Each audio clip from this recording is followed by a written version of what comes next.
What's up, everybody? Welcome back.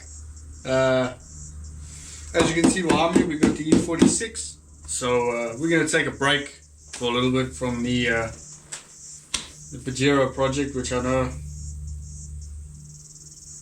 I'm dying to get done, but we're still a ways away. There's a lot of things we still need to do, as well as the obvious, which is I need money. so we'll be doing a couple of side projects and jobs just to get some funds. I mean, not only that, just to break up the monotony of everything. Well, I still got to order some parts and stuff for the engine, because we're pretty much at the point where we're gonna bench start it. But I think in that regard, in the time being, we've got the E46, which we're gonna do. We're gonna do a transmission swap on it. Well, first and foremost, I need to get the vehicle up. I need to get underneath, and I need to have a look at the transmission, and I need to decide if this transmission and the transmission that the chap supplied me is the same transmission or interchangeable. Now, I haven't found much information regarding coding on these E46s, so I don't know if you have to actually have an online link to BMW to have that transmission coded to this one. I did some research. Turns out that they use a GM manufactured box, AS360 or AS390R. From what I read up, the only difference is the boxes are pretty much identical. The only difference is the amount of torque output that they can handle. I think the 360 is 360 newton meters and the 390 is 390 newton meters. It's an AS5 or A5S, whatever. Doesn't matter. So I'll be shifting a bit of space here just to make some area to maneuver and work around, and then we'll get her up, we'll get underneath it, we'll have a look at the information on the box that's in the vehicle versus the box that we got supplied. He did tell me he got it from an E46 318i, so 2005 model as well, so it should be this exact same box. With regards to that, the problem is he claims the vehicle goes into limp mode and the transmission malfunction warning light comes on the cluster. I've driven the vehicle plus minus 20 kilometers and I haven't experienced that yet.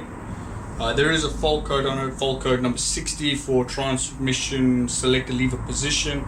Once again, from the information I could find out during my research, that is located inside the transmission on the valve body. Is it a separatable part? I don't know. I couldn't really find. There was some information, but with regards to the information that had to do with this part that was removable from the transmission, it was a ZF box, if I'm not mistaken. So I don't know if this is a unit that can be separated from the transmission control unit, valve body assembly. Who knows? Either way, we're going to jack it up. We're going to have a look at what we can find, and then we will make a decision of what we're going to do, as well as have a discussion with the guy and or the owner, and move forward from there. Yeah. What do you know? A BMW leaking oil. Never seen that before. Well, surprisingly, more oil leaks. Great.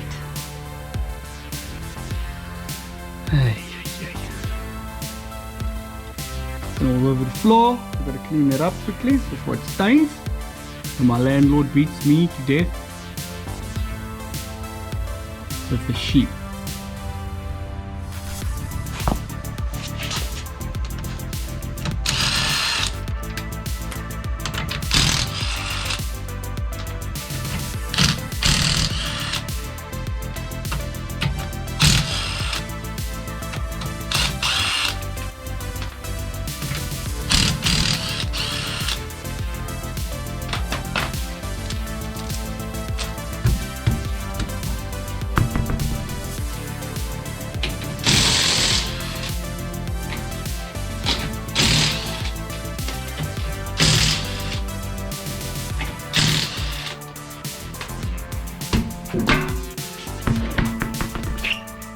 Okay, so what are we looking for? We're looking for part number 960234668.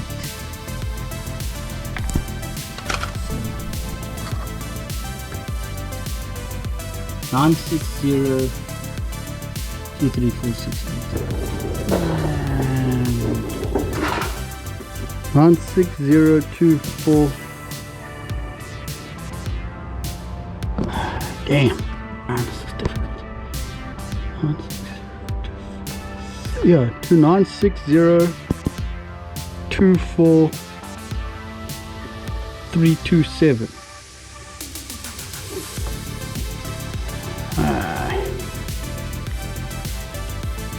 Let me clean some of that stuff off and see if we can see better. Okay, so the 2 part numbers. That one, the top one, is the one that's actually fitted into the vehicle. The bottom one is the one that has been supplied. So 9602487 versus 960234668. So where are we at? I made a couple of calls. I got a cousin who works for BMW, had a chat with them. I got a mate who works for BMW, had a chat with them. Everybody thinks that so long as the box design and everything looks the same, we should be good to go. Don't think it needs coding. Phoned the owner of the vehicle, had a discussion with him. We're going to take the chance, we're going to take the gamble, we're going to put the box in, we're going to see what's going to happen. Basically, we're all going to learn from this. I'm sure there's probably people out there who know BMW fundies and experts and specialists who know this at the back of the hand. But I'm not a BMW expert, so f it, man. Let's do it and see what happens. Just see what happens, man. Well, this is going to be fun. Exhaust is going to have to come out. That's at least decent that they put the oxygen sensor over there and one at the back. So I'll have to remove this backing plate. Hopefully there's a central part of the exhaust back there and then we can just move it. Then we'll have to move on to... Yeah, we'll just have to move one by one. We'll first remove the exhaust, then we'll remove the heat shields, and then we'll just continue to take things apart, move them around, and slowly but surely take the box up.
Okay, sit rep.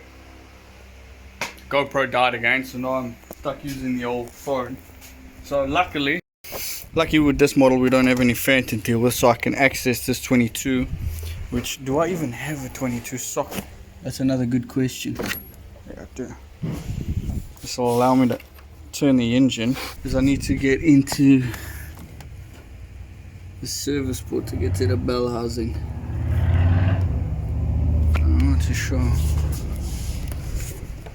which side that is. Anyway, we'll deal with that shortly. But let's go for a quick look underneath. We can catch up with the situation down here. So at the moment I'm going to need to remove this brace and get it out the way so I can make more space for the transmission. But prop shaft is out, exhaust is out. It was actually quite a bitch to do all that because there's not much space down here, and yeah, as you can imagine, some of the stuff doesn't come off. This car's really old, so it's got a lot of rust and shit on it. But anyway, so at the current situation, I think I need to get back there. There should be an inspection port somewhere. Where is it? I don't see it. Is it over here? Is it this side?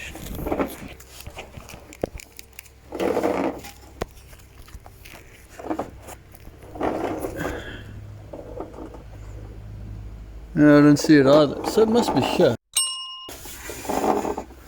Unless, oh, maybe if that slide cover comes out, I can get to the torque converter bolts from there.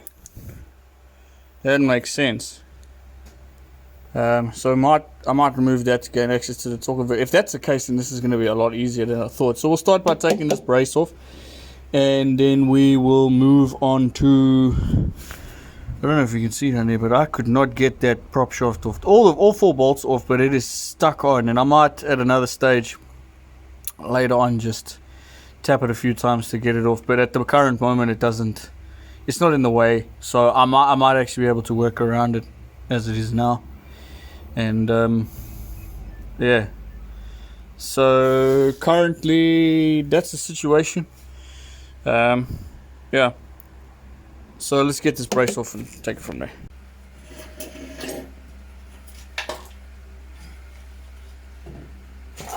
I'm not a smart man. Get it!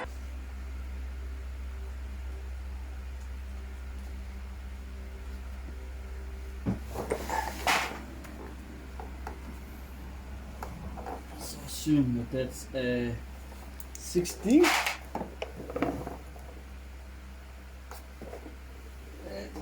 Just quickly, so I can see what the hell's going on here. I'm blinding myself. Blinded by the light. What is this? This is an 18. It's definitely too big. This was 60. There was a 60. I had a 60.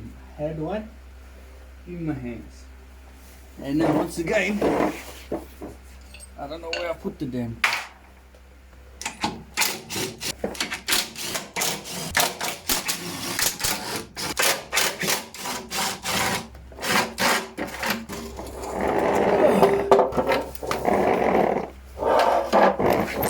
Holy shit.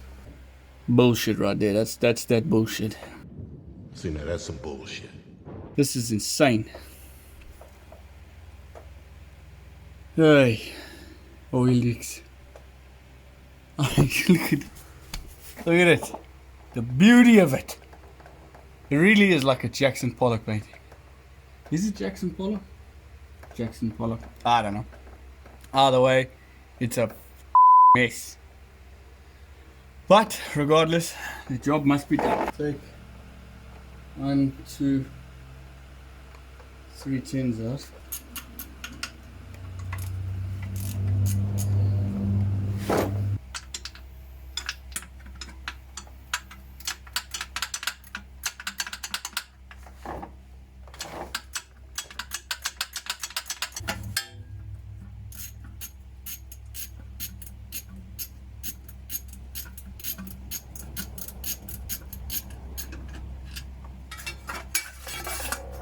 Nice.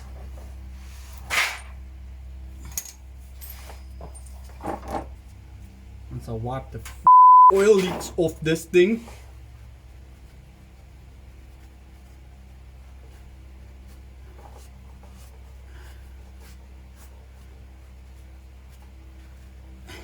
It's hemorrhaging. It's just leaking oil.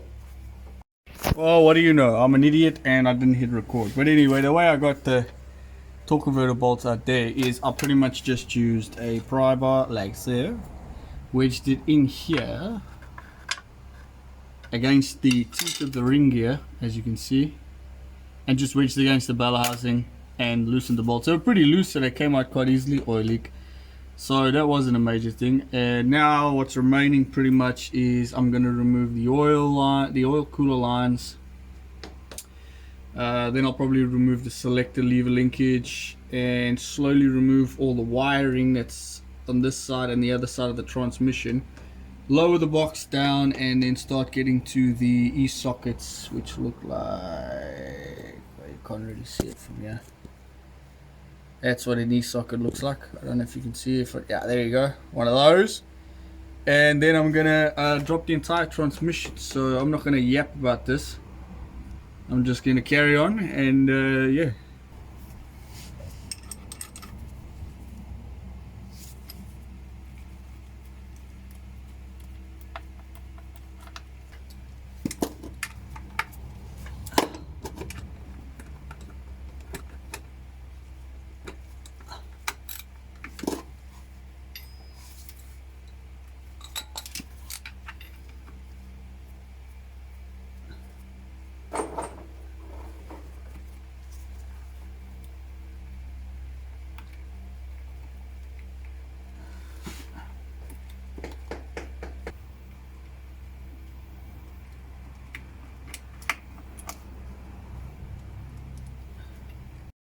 I'm gonna find a way to I need to just block these bad boys up,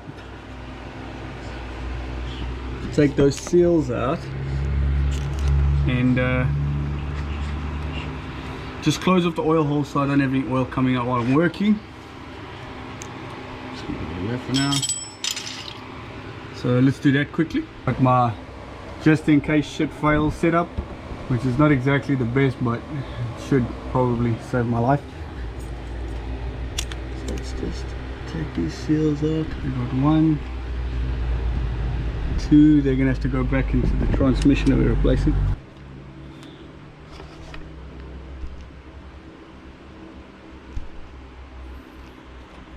And the seals look okay. They are a bit hard. I can feel that. Obviously they're old, but I don't have new seals, and yeah, this is a budget repair, so we're gonna have to wing it with what we got and then go from there. In the meantime, I'm gonna block up those holes on the transmission and then figure out the next step.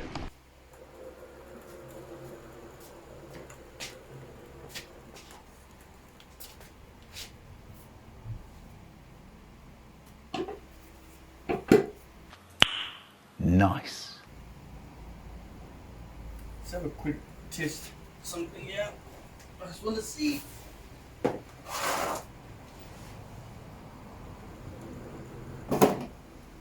Will it fit? Because otherwise I've got a problem. A little bit higher. Before we even remove the transmission, I need to make sure when I drop it out that the height is enough. So, looking at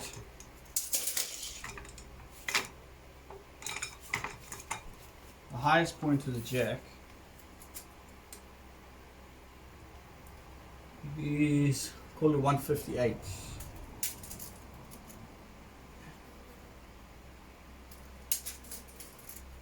So the jack is even higher than the, oh.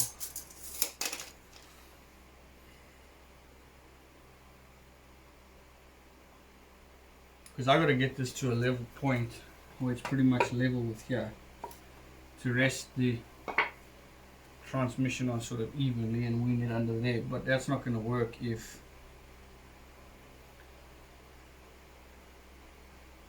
the car's not high enough.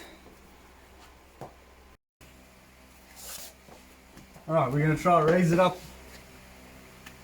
higher, raise up the jack stands a bit, and see if we can get a bit more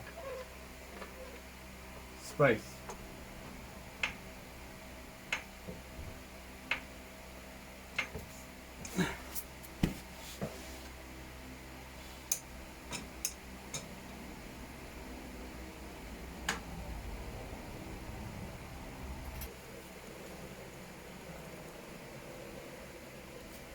It's not going to be enough.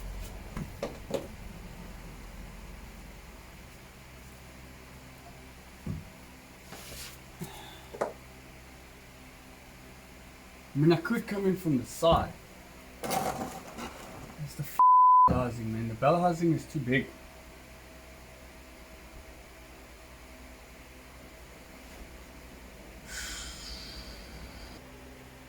Okay, so I've come up with a plan. My plan is I'm just going to wing it. It's too hard to roll the jack underneath with the transmission. So my plan is lower the old transmission out with the jack. Take one of my pallet wood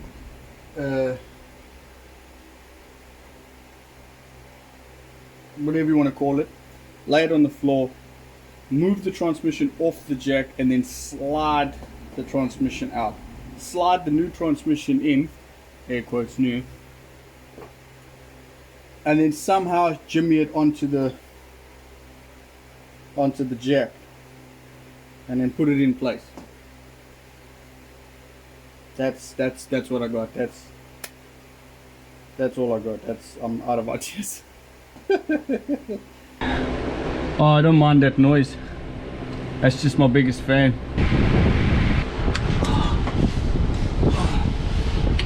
You know, being a mechanic is like being a secret agent. You're just crawling around all the time.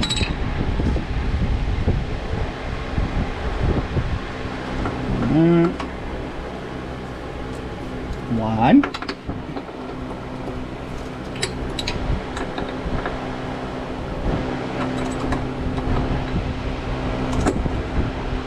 Two.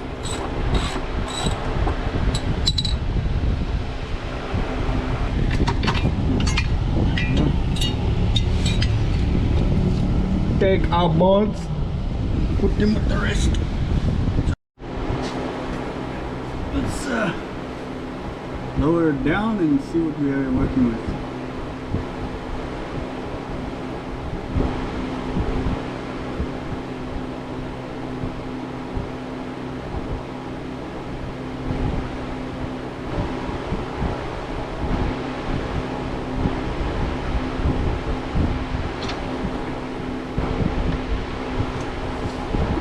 That's quite a bit.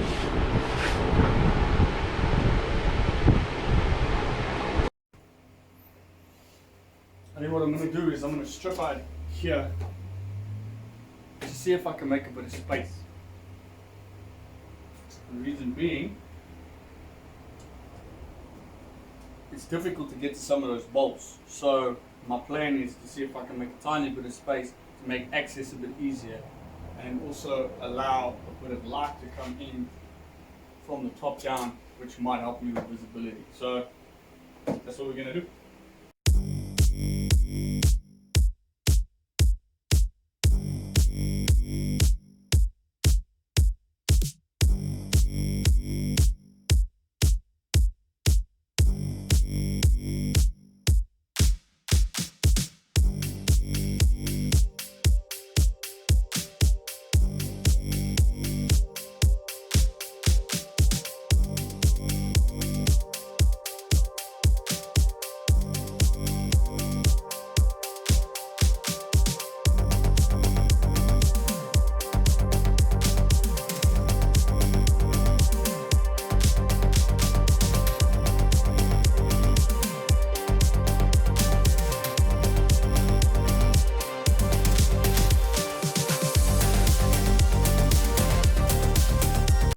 So I'm busy stripping this cowling cover off here just to make a bit of space, and look what I discover.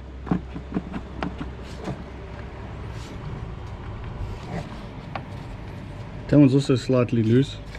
Those are in place. But you know, like, I mean, that's not a problem. Don't worry about that at all. There's no like water can get in there. I mean, it's only electronics, you know. I should probably pop this off and have a look and just make sure that no water got in here. Started causing corrosion. But hey man, I tell you what, not a day goes by where I'm surprised at how some people work. Although we all make mistakes, I guess.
So I stripped a bit more out, as you can see, removed more of the cowling. The nice thing about it is now we're starting to be able to see the bolts on the top of the bell housing. So that's what I'm hoping for, is the light that's coming from the top here will be able to just, you know, do its thing and shimmer down here and create some sort of a disco. Anyway, so yeah, and then also I saw that when you drop the transmission, the top of the valve cover obviously leans against the cowling that's here, so this is going to give it a bit more clearance. Obviously I don't want to break anything because this is a German car, so if you just look at anything that's plastic the wrong way, it just falls into a million pieces and disappears into the ether and you'll never get it back. So, and then to replace it is also going to cost you like, I don't know, one small T-piece coolant hose connector, 350 New Zealand dollars, back order Germany, or no longer available, either one. So yeah, do with that what you will. Captain's log number 35. The crew distrusts me. There's dissent among the dissent among the lads. Yes. I smell mutiny. I smell so that was serious shit. So we managed to get the E14 loose. My man Josh came through with a great idea and assisted me in my dire need. So we're going to carry on loosening those, and then we're going to drop down to the bottom, remove the remaining E-sockets, and then yeah, remove the transmission, and then live a little bit in success. Not a single oil leak. I'm actually lying. It's full of oil leaks. Oh yeah, it's a BMW, Josh. Anything that comes out of Germany, my friend, it leaks oil and coolant. End of story.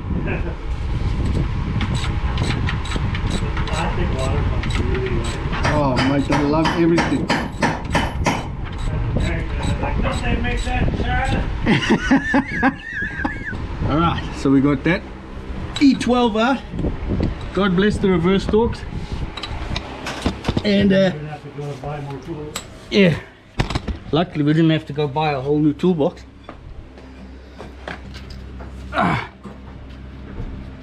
Nearly a crisis. Look at that bolt. Sheesh. If this had stripped in there, call the customer. We gotta take the engine out.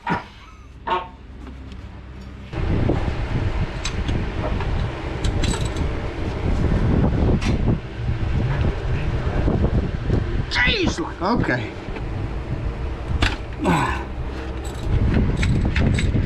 I think a little bit of elbow grease can't fix it.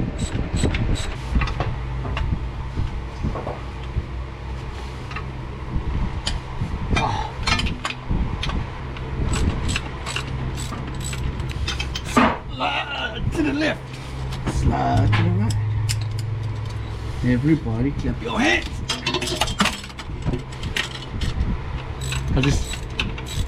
I come up with brilliance all the time. So it just keeps falling out my pocket. What? The last bolt. Transmission's moving back already, so that's a good sign. Now comes the fun. Hey? Yeah. This one is nice. This one doesn't have that inspection plug on the side. The plate was at the bottom, so that was a small victory.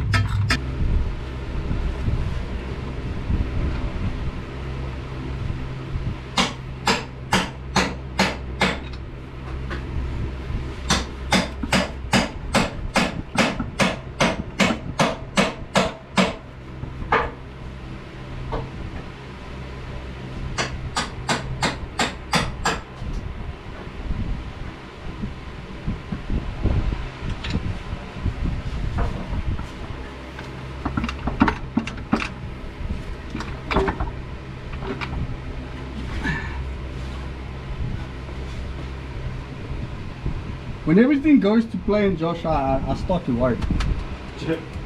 I'm just saying.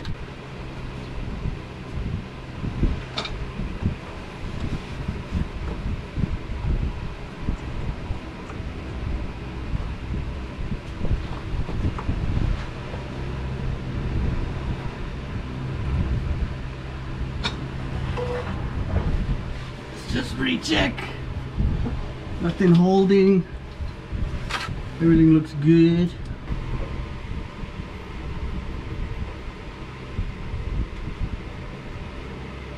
But nonetheless, it is up, mate.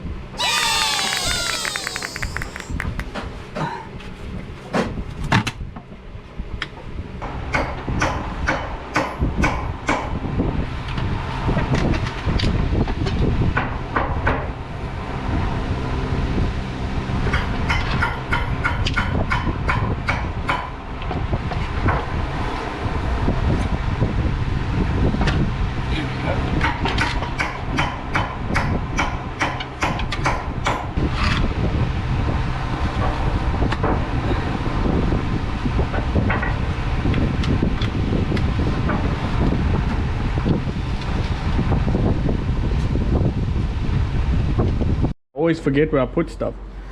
All right, as you can see, gearbox is out. So basically what I've done is the new gearbox that's gone in, I've cleaned off the I actually don't know what you call this, torque converter, pilot input, whatever. Cleaned it off, put a little bit of Vaseline on it, and at the back as well, just to make it easy to go in. Captain's log number 98. We've done the same down here to that dial pin, and obviously the recess section of the ring gear. Not a flywheel, it's a ring gear on automatic transmission. But so now I'm going to slide this box back here, attempt to get it onto the transmission or the jack, and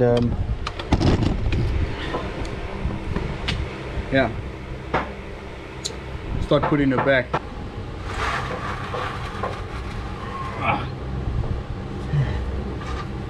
This is gonna move because I needed a space. I need to figure out a plane. So. Yeah, I like the way you think. Oh, that didn't work out as planned.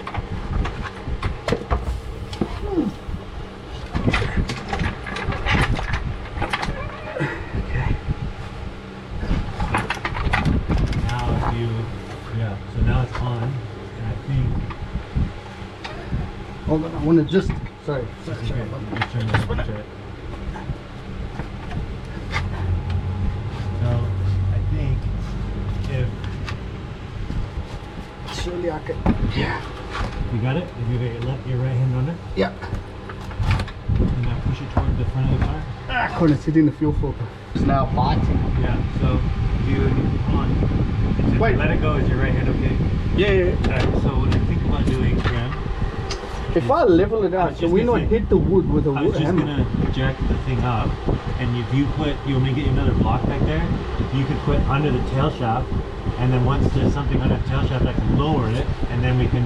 Okay. And all we'll have is half the weight. You know. I got a block, yeah. So put it under the tail shaft, under that other block. Same thing. There we go. So if I see what I'm saying, if I lift up, and then you put something under the tail shaft. Well, I'm on the back of the sump now. Yeah, but see, put something under the tail shaft, like 2 blocks under the tail shaft. 1.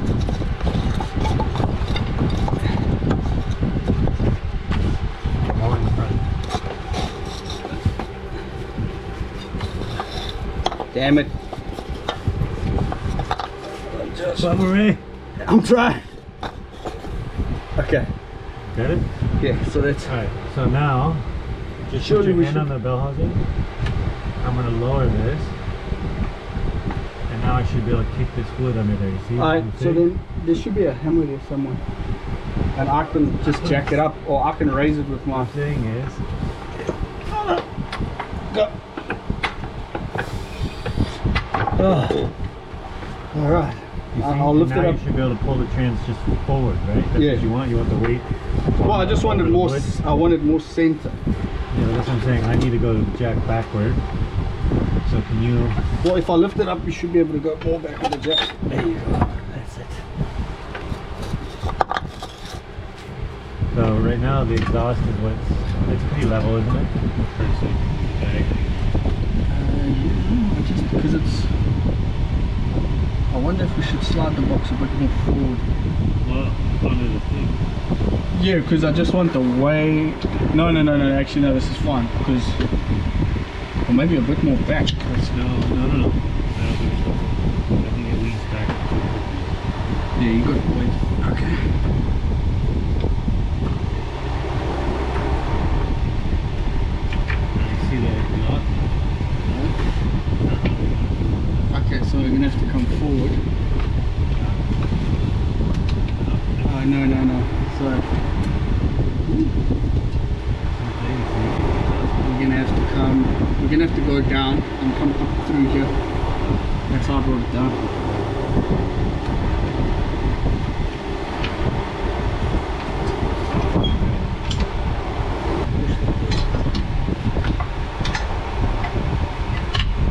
Do the easy part, just taking it out. Here we go. Yeah, it's on the. You gotta twist it. Bring the tail shaft towards you. Up. Okay. Up. Shake your face. And where it wants to be. Yeah, so now the problem is getting it level so it can pass the start.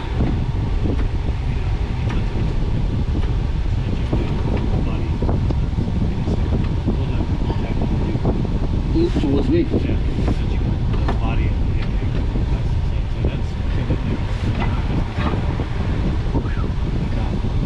Well done. I need. Oh man, Josh came in clutch again.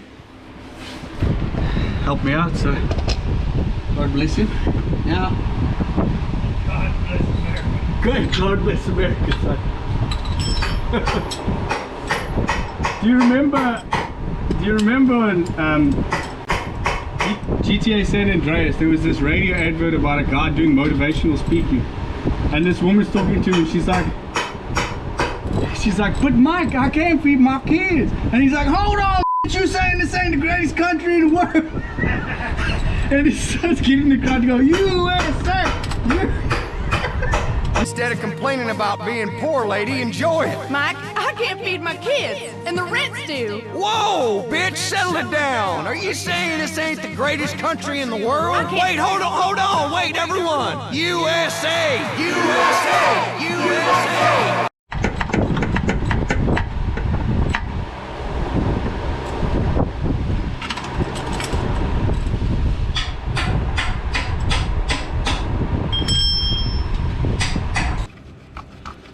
Yeah, so we made money on it, you know, like it's like don't put that much money in savings. Like if we got the cash, put it there, you can still get the money out. Yeah, you can take it out. They're not fining you to take it out. It's not like in the States.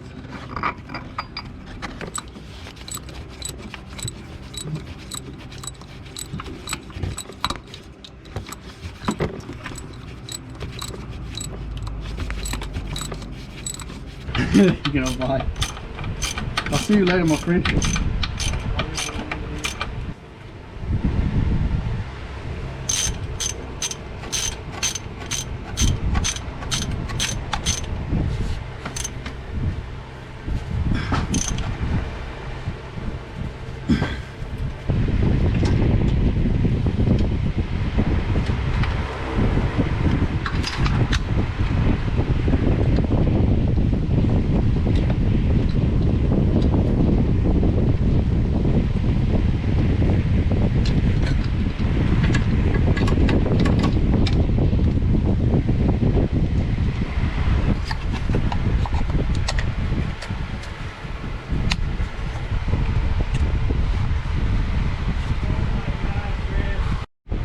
Alright, captain's log. So, box is in, bell housing bolts are in. Once again, thanks to my man Josh. This isn't the greatest transmission because you can see how stripped out that Torx is, which I'm assuming is the full hole. It's somebody's trying to beat the living shit out of it, as you can see there. And then underneath in the drain plug, the same thing. So my man he definitely got a used trans, and yeah, it's not the best. But now we're gonna jack the rest of it up, secure the rear trans mount, and start finishing up. And I'll carry on until I'm out of recording space, and then I'll pack it up and finish this on, and then another weekend or whatever the case may be.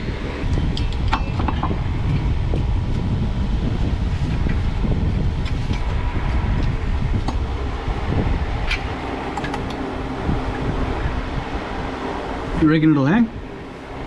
Let's find out.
I could have sworn I brought my 3/8 ratchet with me.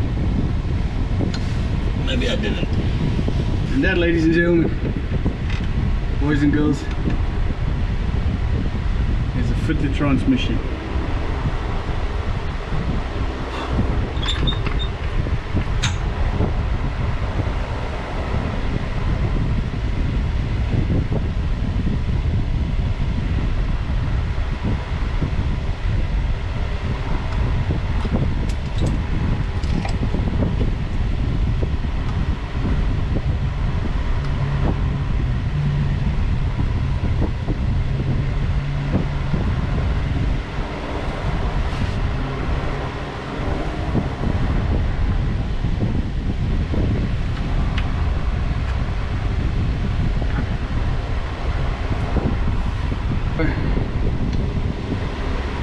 Ammo and take the read.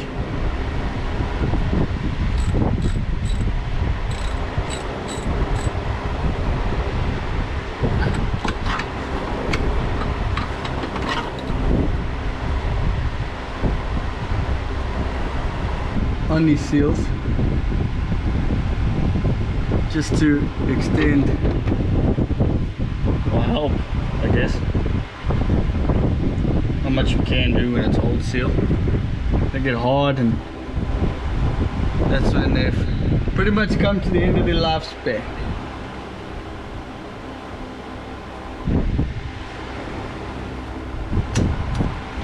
In my country we say inganile is in.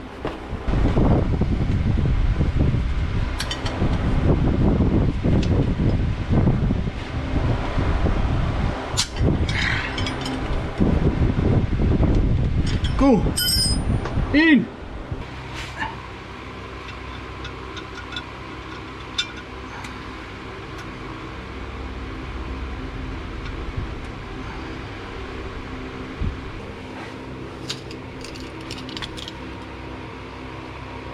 Just gonna mark it, that way I know that's where I started.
Sweet! Starting to sweat a bit. Alright buddy, I got the fan on you. Why are you even sweating? W, if you have a BMW, buy a drip tray, put it under your car. Even if it's brand new and you just got it from the dealership, just buy a drip tray and put it under your car.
Okay, so pretty much everything is back. Exhaust is in. Most of the under trays, heat shields and stuff are back on. So now, before I put the front belly tray brace on, I just want to clean it all off, because as you can see it's full of oil, which this is probably going to be a waste of time because this is going to get full of oil again. But yeah, I don't want to leave it like that. It's bugging my brain. Well, there you go, cleaner. Not perfect, but better. So let's put her back, reassemble the rest of the car, and see if this repair worked.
Battery's connected.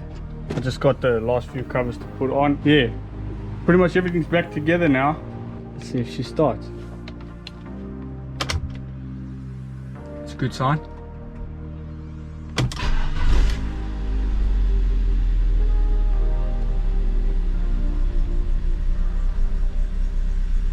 Idle's a bit at start, but that's good. Gear selector light say neutral. It's in neutral. That's good. It's running.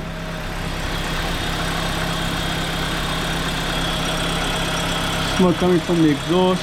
Let's get it down. Let's get it on the wheels, and let's test drive it. And there is the BMW E46 ready for its maiden test drive. So here's what do you want to do? Holding thumbs, whatever bullshit you want to do. Let's see how this goes. Drop the bonnet now.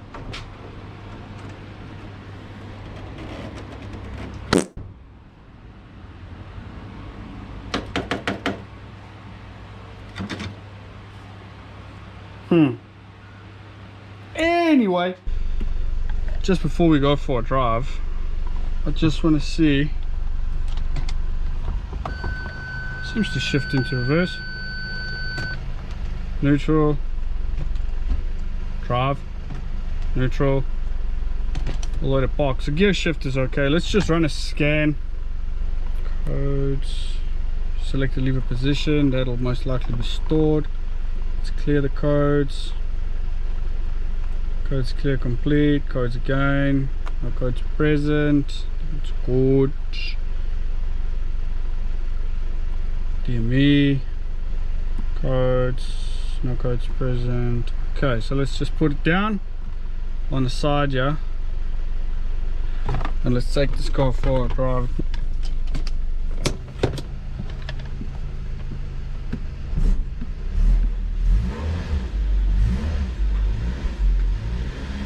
This car is barely driving. I know what this problem is. This transmission probably got no fluid in. Let me try put it back into the garage before make problems. They've drained the transmission oil out of this thing. Most likely, which I know a lot of people will probably think, oh, you should have checked the oil before you put it in. Yes, but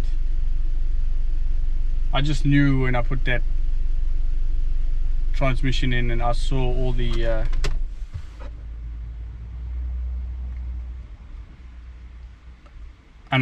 damage to the drain plug and the fill plug. I knew, I was like, oh, we've got a big problem here.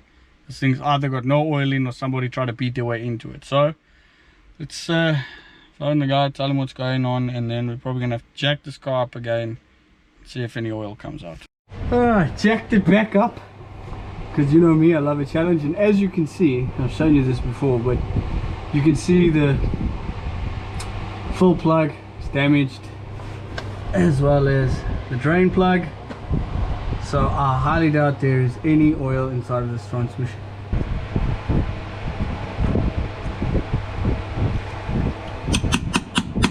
Tap a real T40 in. Oh, there you go, turned. That's a good sign.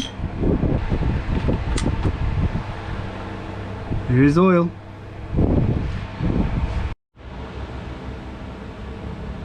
Alright, so we've started dripping. So let's put the drain plug back.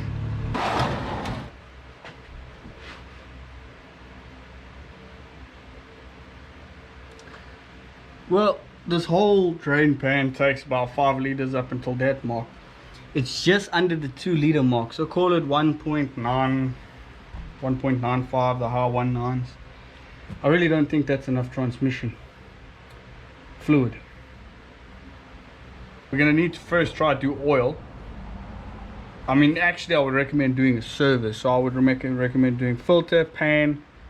I'd actually take the old pan off because that one's in better condition, but regardless, oil, filter, pan, exchange the drain plugs.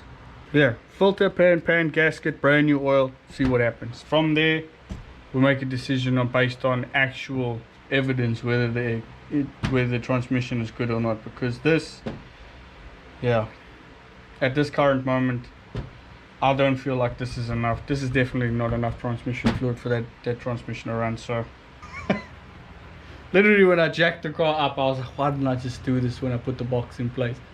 But when I was there, I was like, nah, there'll be oil in there, there'll be oil. I mean, the evidence, the damaged drain plug, damaged fill plug, this is all fishy, this is seriously suspicious, there'll be oil in there. All the evidence pointed to the contrary.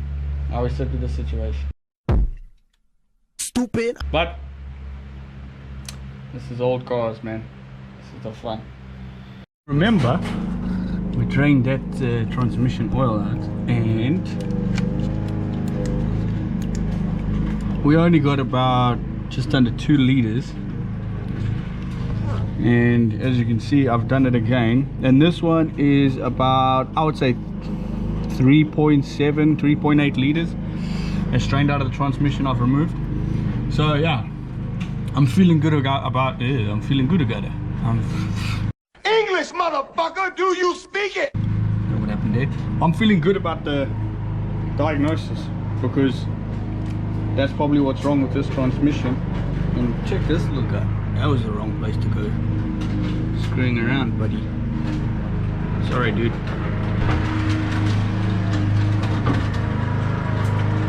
Cutting the grass. It's doesn't have sufficient fluid in it to obviously operate gear change. It's slipping, so I'm gonna carry on here. I'm just draining out this oil,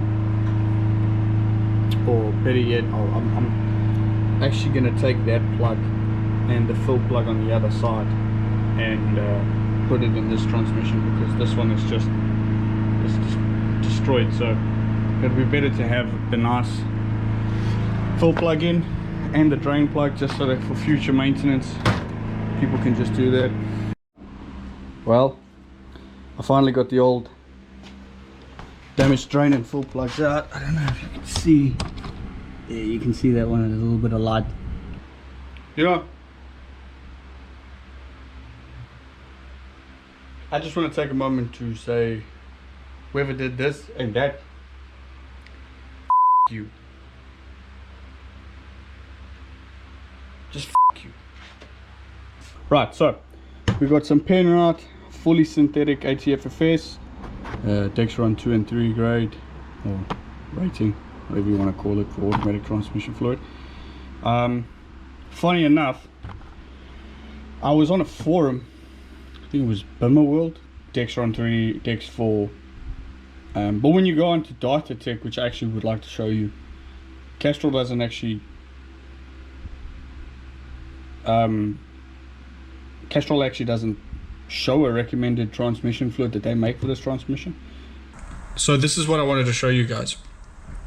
I'm on Bimmer World now. Now if we scroll down to where I was looking, which is this section here, it says that BMW 4 and 5 speed automatic transmissions are made either by the ZF 4HP or the GM 5L40, which is our transmission, the A5S360R. The recommended ATF is either Dextron 3D4. This is also the most common ATF you will find in auto parts stores. It is compatible with most GM and Ford transmissions. BMW has transitioned to a newer Dextron 4 spec, which is backwards compatible with Dextron 3. So I was thinking Castrol, right? Funny enough though, if you go into Data Tech, which is Castrol's website, and we have 2005 318i, as you can see, and we scroll down to automatic transmission, look what it says. Refill capacity 8.1 liters, and it says you must refer to the dealer, and it gives you ETL 7045E, which I think was I can't remember, there is a transmission fluid with that part number, or the BMW part number. So Castrol doesn't even recommend anything for it, but at Repco they said the Penrite stuff is the right stuff, so that's what we're putting in. Got this syringe as well. It's 200ml syringe, not much, but you know, it'll help. And we'll pump in one by one, and yeah, then start her up, get it to about 40 degrees Celsius with the scan tool on, shift through the gears, then I'll open up the full plug again and add more until I'm satisfied with the full level, and then we'll drop it down and drive it.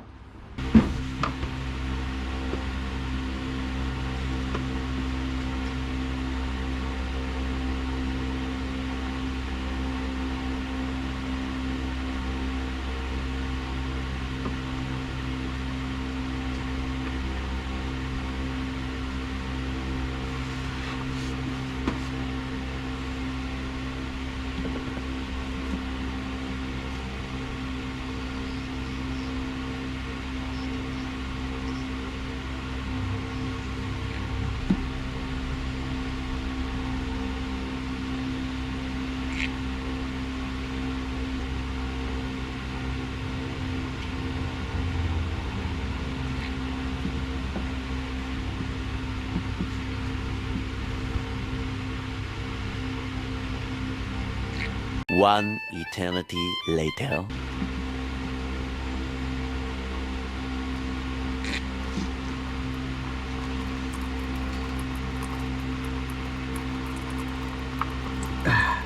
There you go.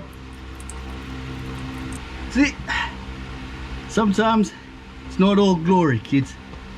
It's not always a R35 GTR boosted to the max, 850 wheel horsepower and smiles. Sometimes It's a D46 with a transmission problem and oil leaks. Actually, most of the time it's a German car with oil leaks. Anyway, car's in neutral.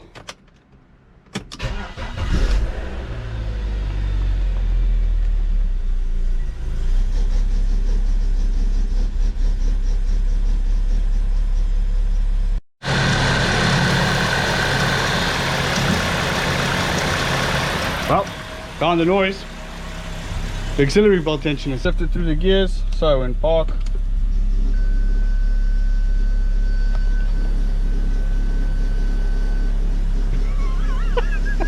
You gotta love German and European cars, man. You'll notice the noise from the tensioner gets louder when I'm in gear versus when I'm in neutral or park. It's just because the load on the engine is more. So naturally there'll be more strain on the auxiliary belt system. So yeah. So we're just gonna shift through the gears a bit here. Drive, neutral, reverse, park periodically, and then I'm gonna switch it all off, let it settle, and then I'll top up the fluid again. Let's see if anything comes out.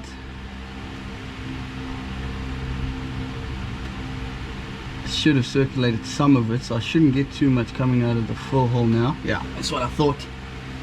So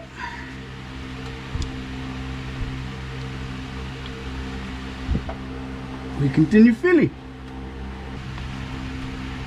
There you go. That's what we want to see. So we put our full plug back.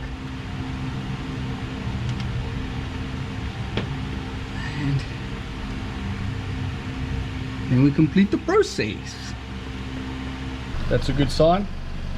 Even in neutral, if there's no load on the wheels, load I mean ground resistance on the wheels or traction resistance, there will always be rotation through the transmission. Even though the transmission is in neutral, there's still rotation, and enough of it will rotate the entire say output shaft, and then rotate the prop shaft, and then rotate the wheels. But you should,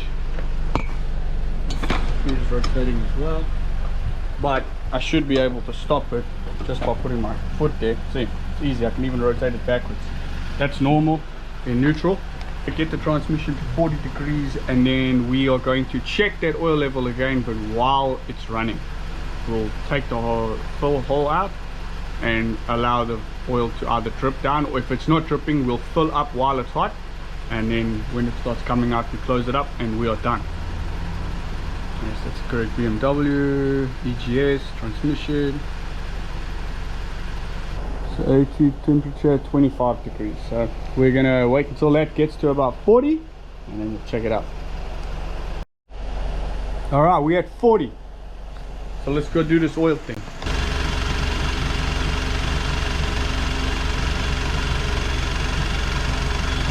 We need to add oil. You see that?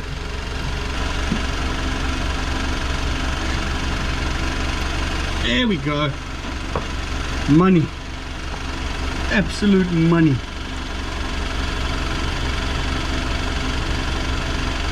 That's what I like to see.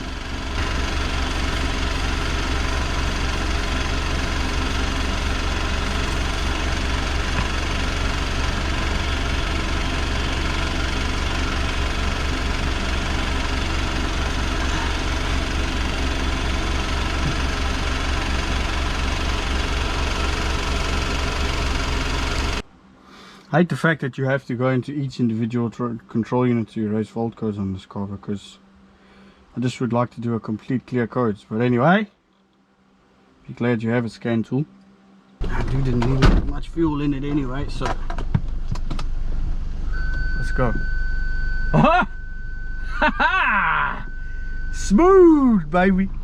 Yeah, that's what I like to see, pulling itself under its own power, just in reverse. Nothing fancy. Oh, yes. Yes. Yes, please. I'm actually genuinely excited about this. Let's let's not get too excited. Let's make sure everything works first. Let's drive. Oh. Alright. Let's just go for a nice, ignore the knocking suspension. Oh, this is what I'm talking about. Have a quick look in transmission. We got no codes still. No codes.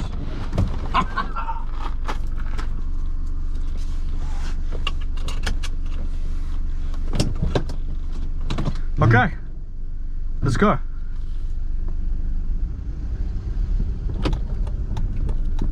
We don't have a lot of fuel, so we can't exactly drive far, but we can take it for a drive and see how it shifts. Second, third, smooth. Fourth, smooth.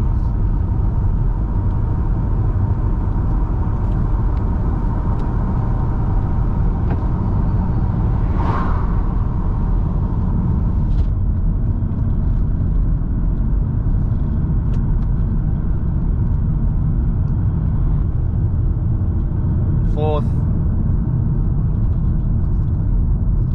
fifth, it's changing perfectly, shifting perfectly. Yeah, my first BMW. I've never worked on it. Well, I mean, I've worked on a BM before, but I've never done repairs on a BMW. Yeah, there's someone. Take a picture. Take a picture of my BM. I hope she got a good one.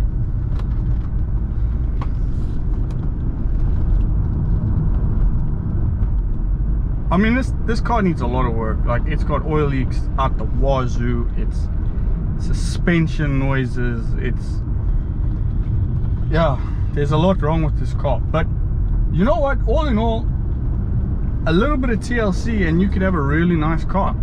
Like, you could have a really, really good E46 318 convertible, which is not my first choice, but this is really, yeah. If somebody just put a little bit of time and effort into it and looked after it, it would be a really nice car. But this is typical of what happens to German cars as they age. They're not like Japanese vehicles. You know, I always compare to Japanese vehicles because majority of Japanese vehicles, bar some, are not a liability on maintenance costs. It doesn't take a lot to keep them running. I mean, a lot of them is literally, you could just change the oil and filter and that thing is good for like 500,000 kilometers, you know? Like, they really lack extreme maintenance. German vehicles and European vehicles, they're not the same. They require a lot of maintenance. And when they're new, yeah, they're fine and the maintenance costs will be significantly cheaper. Oh, she's shifting so smooth. But as they get older, and I mean this, a lot of people mistake it in kilometers. Kilometers, like, as they get older and their mileage gets higher, yes, it's a factor. They will require a lot more maintenance. But as time goes by in years, that's when they really start to show their age in the requirements for maintenance. That's when they really start to get expensive. And a lot of people just don't have the funds to maintain these things, you know? It's not only are the parts extremely expensive, and in some cases, in my opinion, unreasonably expensive. You know, you have the other side of that coin is the amount of labor it takes to do some of these jobs. You know, some of these jobs, it takes a lot of time, a day, maybe more. You know, you ever done timing chains on an Audi V8 engine? A lot of Audi engines, actually, not just the V8s, the V6 diesels, the V6s. The timing chains sit at the rear between the transmission. The entire driveline has to come out. Engine, transmission, subframe, it has to be removed. You have to, and then it's a shitstorm because it's never just pull it out, take the timing cover off, and put the chains in and put it back. There's always connectors that breaks on and so forth. So that's how it is with the German cars, or at least in my experience, German cars, because I have the most experience with German cars and Japanese vehicles. So that's how I make that distinction. On the other hand, you know, if you take the cost of a, you know, if you take the cost of the parts, the labor included, people don't have that kind of money, and especially not in this climate, economic climate that is. And people are looking for good technicians. Hit your boy up. So that's what happens, you know. People are looking, they can't afford it, and if you don't have the know-how of how to work on a vehicle and maintain it yourself, you are literally at the mercy of workshops and dealerships, and yeah, that can be unreasonable, to be honest with you. You might find that it's just not feasible for you to go and do that. So that's the thing. Or it may not be financially viable. Some people have families, you know, kids that they need to go to school and take care of and such things like that. So it's not it's not an option. So yeah, it's sad because some of these vehicles are great vehicles, and then you take into account the other issue, which is a lot of the parts are discontinued and no longer available. So then you have to go through the long process of trying to find a part supplier or an OE replacement, which is hopefully of good quality, because a lot of stuff out there, like seriously, a lot of the stuff you'll buy, I've had countless situations where I've replaced components and month, 2 months later, they don't work anymore. Same problem. Or you put it in and it doesn't work. I've had that too. So you really need to think about these things when buying a German vehicle, you know. And I think that's the main issue that these cars have. You know, a lot of people bag on them for reliability. Yes, I can see it from that standpoint, but it's also, they're pretty reliable if you maintain them. The only problem is you need to have deep pockets, because they're not cheap to maintain. End of story, you know. But they're amazing when they're driving. They really are incredible cars when they are driving. On the other hand, now I've done about 6 kilometers, so I'm going to turn around and go back to the workshop and call the guy, tell him that the car's, I'm pretty much happy with it. It's ready to get collected and go home to, and we'll see what happens. He says he has a BMW X5 he needs me to look at as well, so the saga of German vehicles continues. But anyway, if you're watching, thank you for watching. Like and subscribe. Yeah, I really appreciate it. You know, I love doing this. It's more than just a hobby to me. It's my passion, and sharing it with people, and maybe people learn something from it, or whatever the case may be. Cheers, guys.